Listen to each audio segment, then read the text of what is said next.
cielo llora empapando. Hola a todos, sean bienvenidos a Momentos, un espacio de entrevistas sobre literatura, arte y comunicación. Gracias por estar conmigo. Hoy recibo la visita de una escritora muy querida y apreciada en el medio literario. Se trata de Susi Bonilla, poeta, narradora, psicóloga y miembro destacado del grupo Generación Bibliocafé. Actualmente está impartiendo talleres de escritura terapéutica y está centrada en un tema del envejecimiento activo. De eso y mucho más viene a compartir. Gracias por estar aquí, Susi. Muchísimas gracias a ti, Elga, por la invitación, muy amable. Susi, has declarado que siempre te gustó escribir y que asumes ese acto como un medio y un fin. Pero, ¿cuándo te viste escribiendo y qué te impulsó a hacerlo? ¿Hubo diarios personales de por medio? ¿Cómo fue? Sí. Yo recuerdo escribir desde que era bastante jovencita. El típico diario de la llavecita esa que te regalan. Creo que el primer diario me lo regalaron en la comunión. Se ve que entonces era típico, un regalo típico de esa época, sí. Cuando tomé la comunión y empecé a escribir ese diario, recuerdo que el siguiente me lo compré yo. Y también era de estos de llavecita.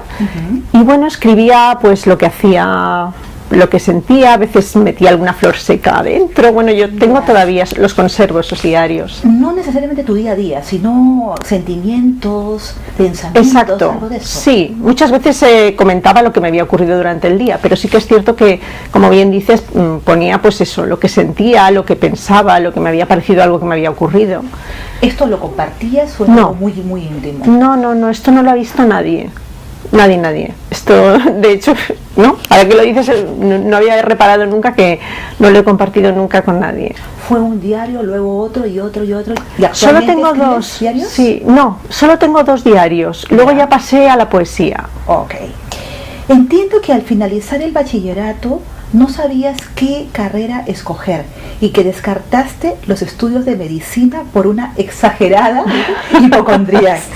Sin embargo, tiempo después estuviste de oyente en la Facultad de Medicina. ¿Superaste aquel episodio y te sacaste la espinita, por decirlo de algún modo?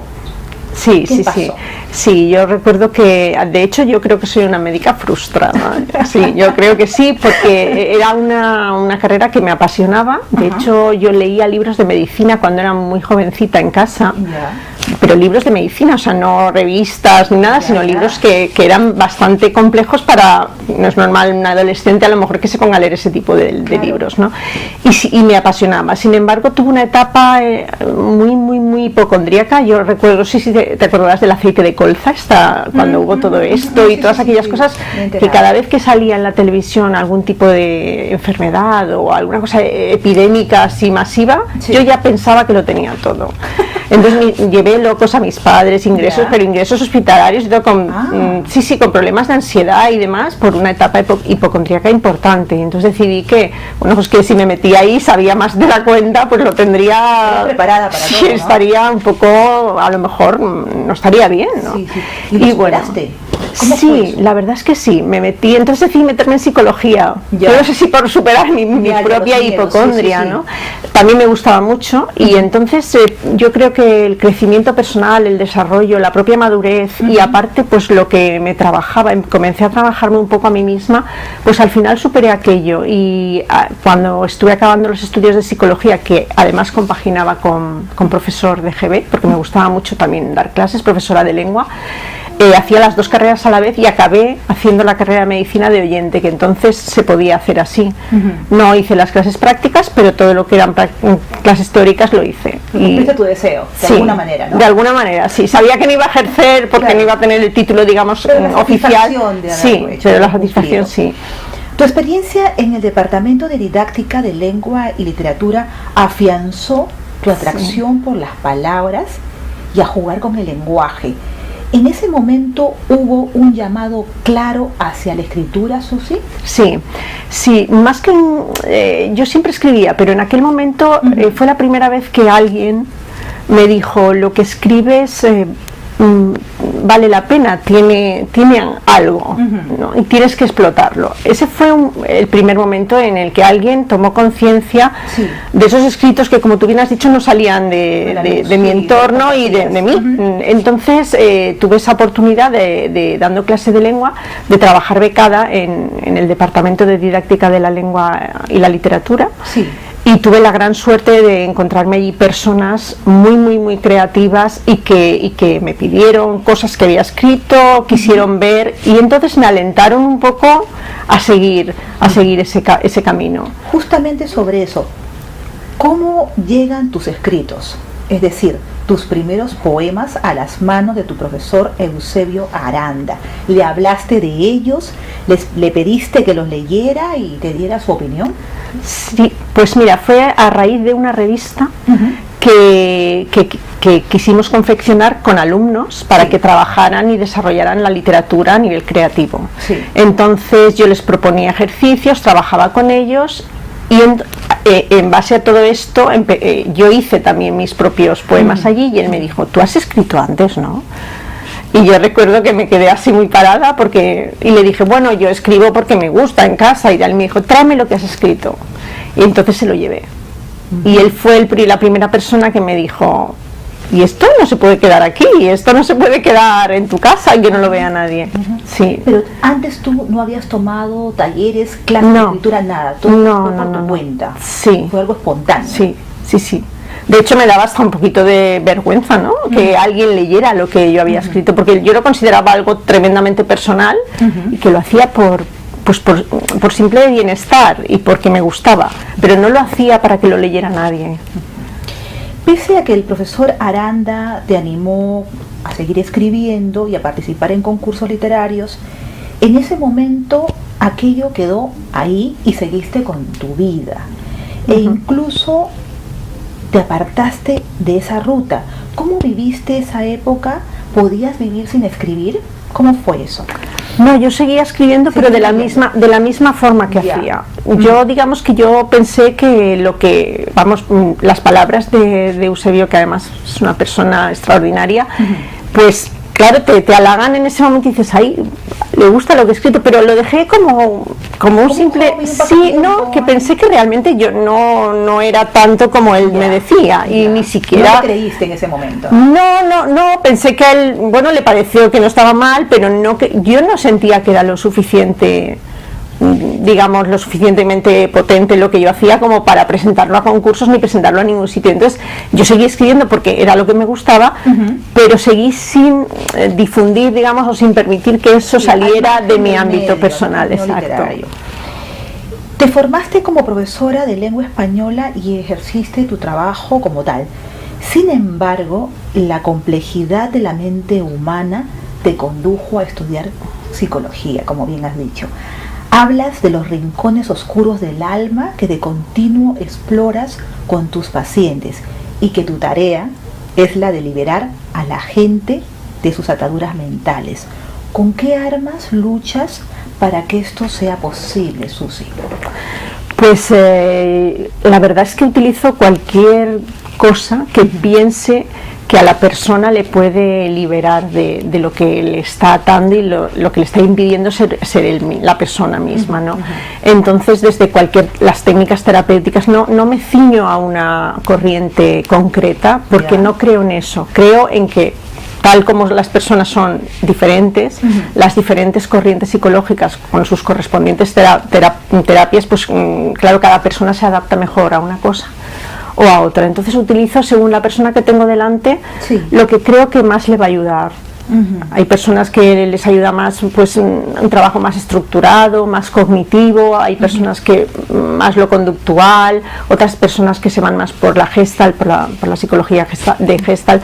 Entonces, claro, depende de quién tienes enfrente. Yo creo que ahí las diferencias individuales mandan. Exacto. Realmente tu trato es individual. Sí. A cada persona le das lo que necesita.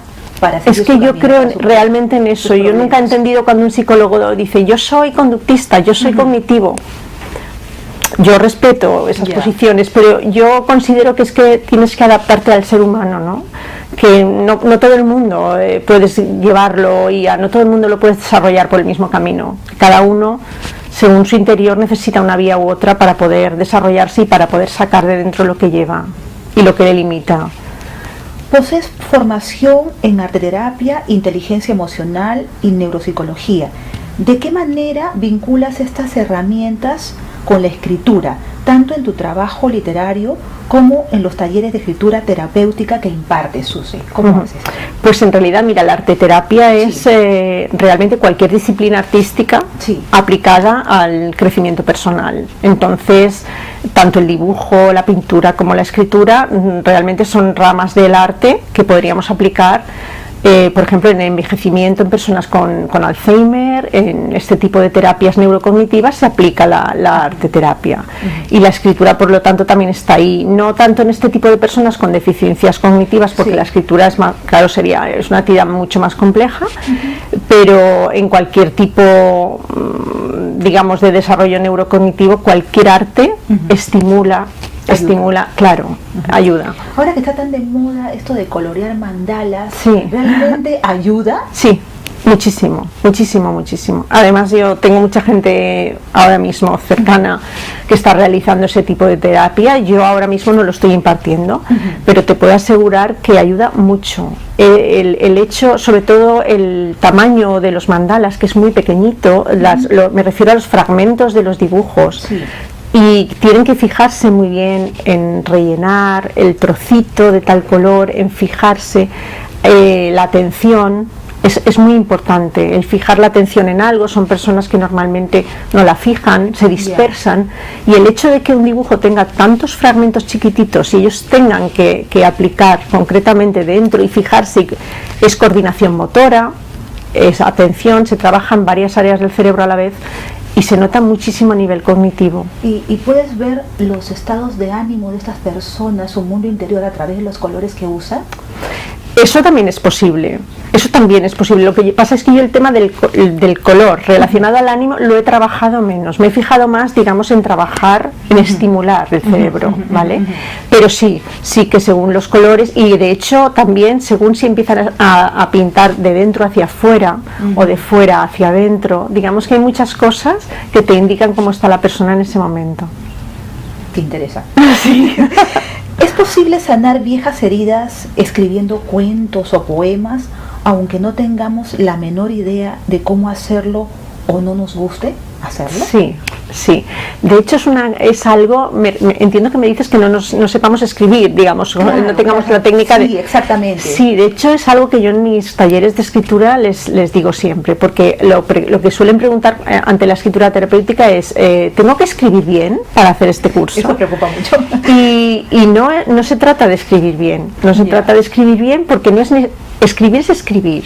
No vamos a buscar una técnica cuando hacemos escritura terapéutica, por ejemplo, para digamos, sacar nuestras emociones o sacar aquellas preocupaciones que tenemos, sino se trata de sacar esos pensamientos, de sacar todo lo que llevamos dentro. Entonces no necesitas ninguna técnica, digamos, de escribir bien. Yo les digo siempre a mis alumnos de escritura que cuidan su cuerpo a lo mejor jugando, haciendo un deporte, jugando al pádel, saliendo a correr, caminando, pero ninguno se pregunta, ¿corro bien? ¿Juego al pádel bien? Nadie hace eso. ¿Por qué juegas? ¿Por qué coges una raqueta? ¿Por qué corres? ¿Por qué caminas? Por sentirte mejor. Pues yo creo que la escritura terapéutica es lo mismo. No te tienes que plantear escribir bien, tienes que escribir y sacar eso que llevas dentro, y entonces tendrás ese bienestar. Es decir, no hay calificaciones. No está bien, no está mal, ni nada. No hay ni calificaciones, ni se juzga lo que uno dice. Claro, cómo lo dice, ¿no? Claro, ni cómo lo dice ni lo que dice, porque lo importante es que saque cualquier cosa, por muy transgresor que parezca, da igual. Eso es lo importante, precisamente, que lo que no dice, lo que no se atreve a decir, se atreve a escribir. ¿Y te ha ocurrido de que algún alumno tuyo no haya podido escribir, haya dejado la hoja en blanco o solamente haya puesto una palabra? A veces les pasa, porque al principio cuesta que les digas. De hecho, yo lo someto a veces con cronómetro, ¿no? 2 minutos de escribir, pero yo les digo siempre lo mismo, o sea, hay que escribir. Si no se te ocurre nada, no se me ocurre nada, pero escríbelo. No se me ocurre qué escribir y no sé qué escribir, pero escríbelo. porque la mente es muy plástica, el cerebro es muy plástico, tiene muchísima plasticidad y lo podemos trabajar. De hecho, bueno, pues también estoy últimamente haciendo investigaciones en neurofelicidad, y eso es muy interesante porque nosotros podemos con nuestras actitudes y nuestros pensamientos fomentar esa felicidad que todos buscamos tanto fuera y sin embargo está dentro. Sí. Se dice que tu narrativa está impregnada del trabajo que realizas como psicóloga. Por tanto, en ella existe un discurso introspectivo, propio y ajeno. ¿Eres consciente de tal situación? ¿Es algo adrede o involuntario? No, adrede yo creo que no. No provoco ese tipo de contaminación, digamos, personal. Lo que pasa es que sí que es inevitable, que creo que por cómo he escrito yo a lo largo de mi vida y por lo que me gusta, los temas que me gustan tratar, que son eminentemente humanos, sí que es inevitable que al final el resultado sea un poco ese. O sea, el resultado de ese trabajo psicológico de alguna manera, de los propios personajes que utilizo o de lo que extraigo. Se detecta, digamos, ahí cierto trabajo en ese sentido, pero no está provocado. Parece que eres como una esponja y luego lo traduces en tus escritos, que no lo puedes evitar. Además que no lo puedo evitar, es que es lo que me gusta escribir. Quiero decir, a mí me atrae ese mundo de los sentidos, de las emociones y de lo que le ocurre, digamos, en el día a día a las personas. Eso es lo que realmente me atrae. Por otro lado, también es posible ver el reverso de la medalla o la cara oculta de una situación o personaje, sin renunciar a la ternura y musicalidad. ¿Cómo llegan a ti estas historias? Quiero que abundes en eso. ¿Hay musas de por medio o coges las ideas de tu entorno? O como dices bien, eres una esponja. ¿Cómo te refieres a las historias como, digamos, más duras, ¿cómo ¿no? ¿Cómo vienen las historias? ¿Cómo las estructuras? ¿Cómo las planteas? Sí, pues yo tengo que sentirlo. Puede ser de una noticia, puede ser de algo que vea en televisión, de algo que oiga comentar a una persona en cualquier lugar, hasta en el consultorio médico, en cualquier sitio. Pero eso me tiene que remover.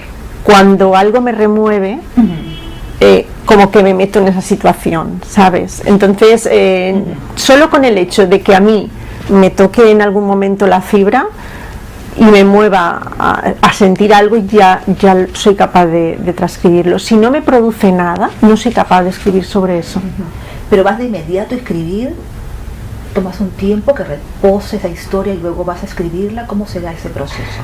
Yo tengo varios procesos diferentes, bastante curiosos, porque por un lado tengo libretas por toda la casa, tengo en la mesita de noche, tengo en la cocina, en todas partes, de manera que muchísimas veces me ocurre que tengo la necesidad de escribir algo que me pasa, es como si leyera el párrafo, me viene en la cabeza, entonces eso lo escribo en las libretas que tengo.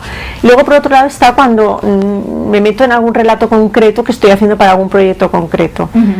Entonces ya me meto ahí directamente, digamos, ¿sabes? Pero sí que tengo que sentir que esa historia me está llamando de algún modo. No puedo inventar algo así porque sí y darle vida, ¿no? Me tiene que venir la idea. Sentirla. Sí. De hecho ahora estoy en un proyecto en el que curiosamente he tenido que buscar música. Y oyendo la música me estoy metiendo en el proyecto. Sí, es curioso, pero es así. Bueno, aparte está relacionado con la música, pero tengo que sentirla primero. Pero a raíz de ponerme esa música ha sido como he encontrado, digamos, la vía de abordar el proyecto este. Tu obra se caracteriza por ser intimista y estás comprometida con la mujer, sobre todo con las que han sufrido y están heridas. ¿De qué manera te ha afectado la violencia machista como ser humano y en lo profesional, Susi? Pues, a ver, yo a nivel laboral siempre he visto situaciones, si no muy graves, pero sí que en mí hablo, sí que he visto situaciones que eran comprometidas y que las mujeres, digamos, que las sufrían. Y a nivel en vidas personales también he tenido oportunidad de ver muchas situaciones, no ya maltrato físico, gracias a Dios yo no lo he visto con cercanía, pero sí que he visto mucho maltrato psicológico. Y he visto a las mujeres sufrir por muchísimas cosas, pero sobre todo sufrir por ellas mismas, ¿no? Por su propia forma de concebir el mundo y de entregarse y de no recibir, digamos, una correspondencia, ¿no? Sino todo lo contrario.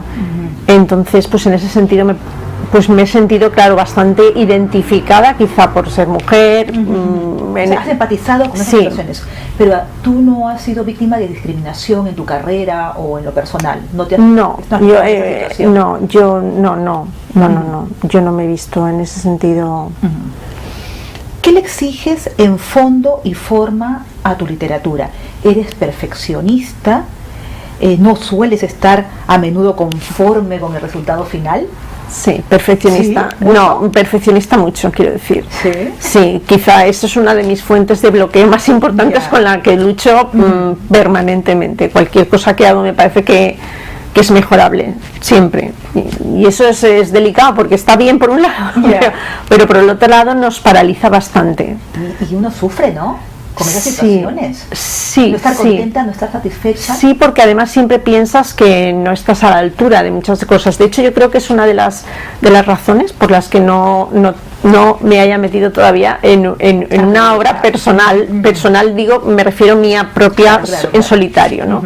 Porque siempre creo que me falta a lo mejor algo, ¿no? Siempre es ese algo y todo lo retoco. Si a mí me dejas un relato, pues puedo estar retocándolo hasta el infinito y más allá.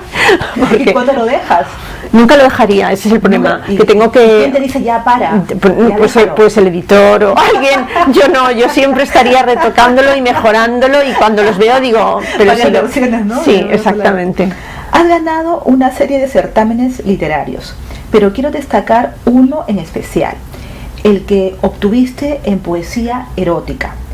Se titula Fellatio Prima, construido con suma elegancia y musicalidad. ¿Lo escribiste exprofeso para el concurso o ya lo tenías listo? ¿Es complicado escribir algo semejante sin caer en lo procaz o resultar en extremo agresivo, Susi? Pues no lo tenía escrito, la verdad es que vi el certamen. Yo hacía muchísimo que no escribía poesía, muchísimo tiempo, desde que era muy jovencita, y sin embargo cuando lo vi el certamen me llamó la atención, y la verdad no sabría decirte el por qué, ¿no? Y sí que es cierto que me propuse hacer un trabajo así, exactamente lo que tú dices, ¿no? Coger un tema que normalmente es tratado de un modo que es un poco vulgarizado y desagradable, y dotarlo de belleza con la poesía. Eso es precisamente lo que me propuse como tarea, ¿no? Como reto, de alguna manera. Y es lo que hice, no sé, y me senté y lo hice, y la verdad es que no pensé demasiado, ¿sabes? No es una cosa que... Subiste simplemente con... Sí, pero sí que es cierto que digamos que lo que me proponía era eso, ¿no? Lo que me proponía era utilizar la poesía como herramienta para dotar de belleza algo que a priori nadie lo trata con belleza. Se suele tratar todo lo contrario, de una forma bastante vulgar. Sí. Y ese era el propósito inicialmente que tuve. Y lo conseguiste, la verdad que sí. Espero. Junto a tu grupo, el emblemático Generación Bibliocafé, has publicado 16 libros en colectivo y eres coautora de 4 antologías. Aquí viene la pregunta: ¿cuándo tendremos un libro tuyo en solitario? ¿Lo tienes previsto o aún tendremos que esperar? Pues esperar, supongo, conociéndome tendremos que esperar, pero sí que previsto, o sea, en mente lo tengo hace un tiempo ya, porque aparte es una cosa que me ilusiona como proyecto personal, creo que no sé, que de alguna manera es una forma de crecer también. Y creo que además ya siento que toca, ¿no? Como diciendo ya, bueno, es que corresponde ya un poco, pero en principio no creo que sea muy inmediato, ¿no? Pero sí que es verdad que quiero, últimamente estoy pensándome más ya el dedicarme a eso. Supongo que tienes material, ¿no? Sí, porque ya te digo que yo no he parado nunca de escribir. No he parado nunca de escribir. Lo que pasa es que, por ejemplo, si me voy al tema de novela, a mí me resulta que es muy grande. O sea, como he escrito relatos, pues me resulta que una trama, a lo mejor una novela, no sé si lo sabría, digamos, embastar como debe de ser. pero sí, material tengo, pero porque siempre, digamos que yo cada día escribo algo. Sí. A lo mejor puede ser un conjunto de relatos, ¿no? También. Estoy ahí, estoy ahí. Por favor, decide, ¿eh? Decide ya. Sé que te interesa la fotografía y la gastronomía. ¿Las practicas o solo aprecias su arte? No, las practico. A ver, ¿cuáles son tus especialidades en gastronomía y en fotografía? Pues la fotografía es un asunto que la gente que me conoce lo sabe, me ve siempre con una cámara encima. Y además me encanta el retrato. A mí lo que me gusta es fotografiar personas. Yo creo que tengo esa deformación de que todo lo humano. Cuando yo tengo una hija y cuando nació, yo tenía la cámara en la mesita de noche esperando que despertara para ir a hacerle fotos. La pobre ya se acostumbró a ver una cámara antes que mi cara. Yo no sé cómo no le causa algún trauma, ¿no? Porque era lo primero que veía. Y siempre la llevo encima. De hecho, cualquier presentación, cualquier acto con los compañeros, siempre voy con la cámara detrás, siempre voy. Me gustan los momentos, aprovechando el título de tu espacio. Es cierto, me parece una palabra muy bonita, y esos momentos de alguna manera me gusta recogerlos, y con la cámara voy siempre detrás. No tengo ningún conocimiento técnico, no he hecho ningún curso. Tuyo, ¿no? Sí, no sé qué pasa, y me da rabia porque siempre pienso que me falta, digamos, bagaje a ese nivel, digamos, técnico, ¿no? De las cosas.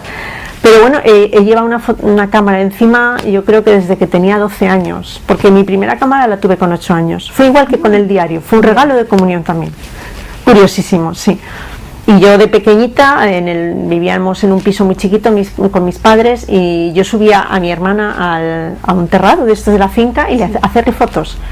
Y tenía 8 años. De esa manera jugabas. Sí. Jugabas con arte. Con la cámara. Y con la gastronomía me pasó un poco igual, porque yo era muy joven también y leía libros de recetas. Yo recuerdo que mi hermana decía, pero tú ¿para qué lees recetas si no cocinas nada? Porque yo en casa cocinaba mi mamá y no hacía nada de esto, ¿no? Entonces me gustaba leer y un día, pues bueno, ya tuve mi casa, me casé, y mi madre siempre decía, no sabes hacer nada, no sabrás freír un huevo.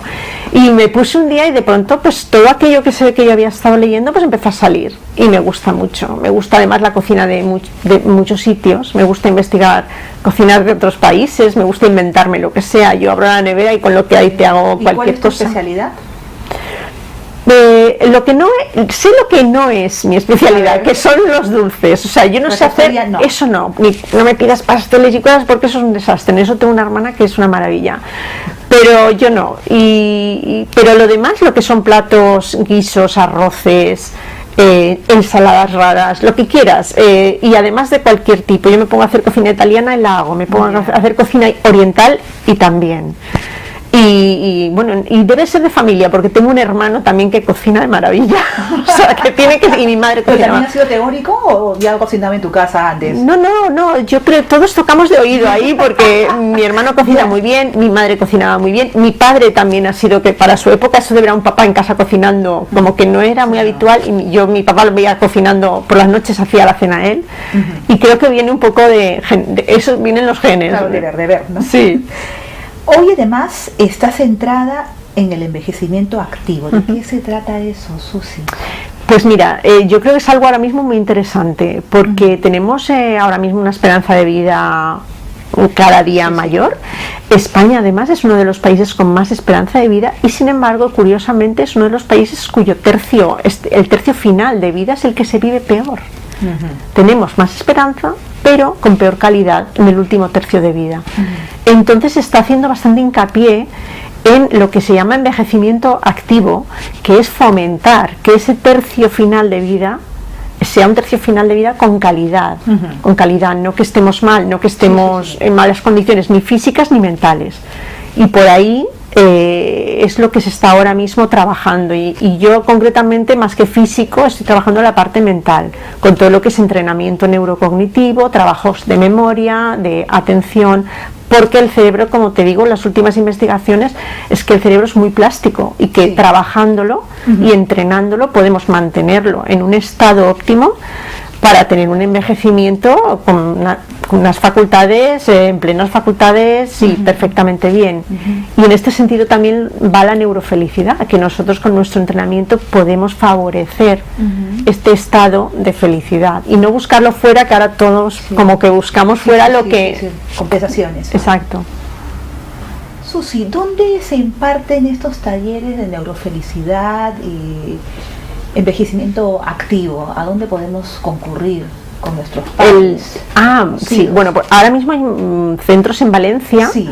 donde se está realizando a nivel público, Sí.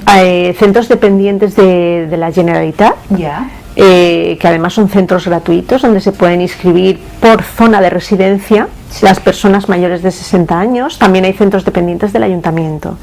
Y luego a nivel privado también hay clínicas donde se realiza. Ya. Es posible, podemos Sí. llevar a nuestros padres, a Sí. nuestros seres queridos a tomar Sí, estas clases.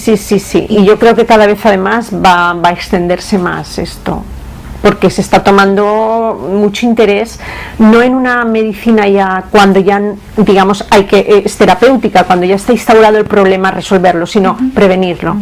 ¿Y qué porcentaje podemos detener de ese deterioro?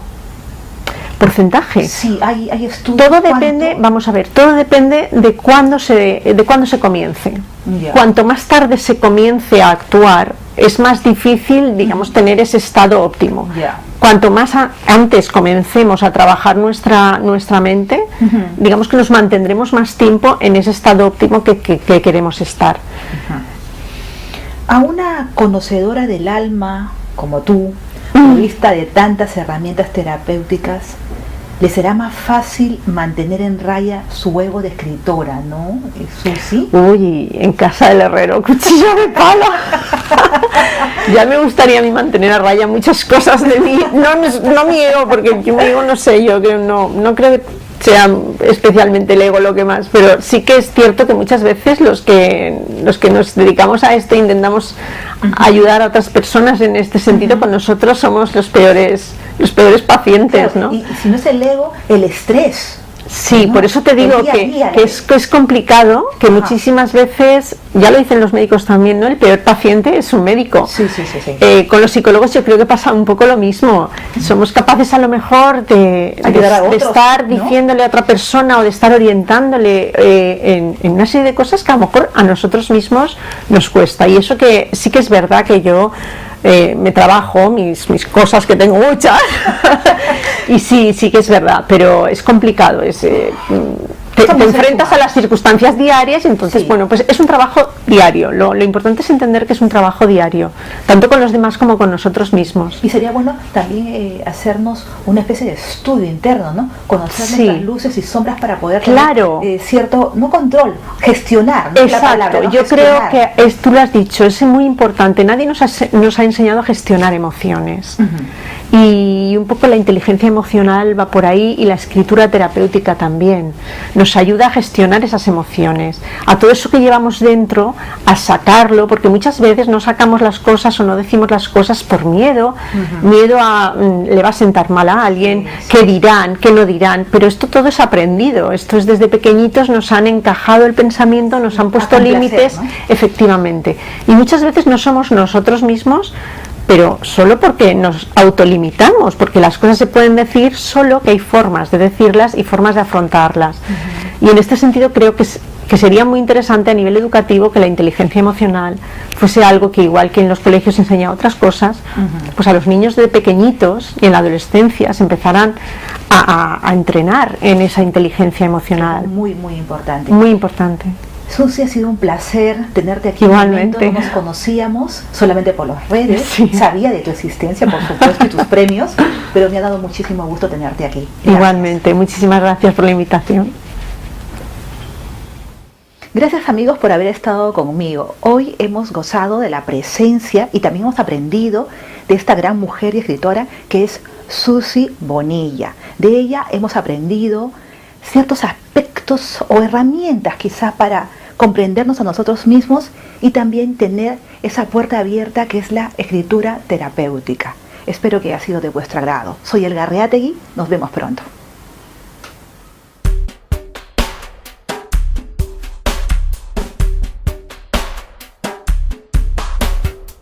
El cielo llora empapando mis pasos y con la lluvia despacio, despacio, camino ausente, camino a tu lado. En un vaivén constante y fugaz, hastiada de aguardar un probable final. Entretengo el pasar del tiempo que va devorando toda voluntad, agotante el camino por andar.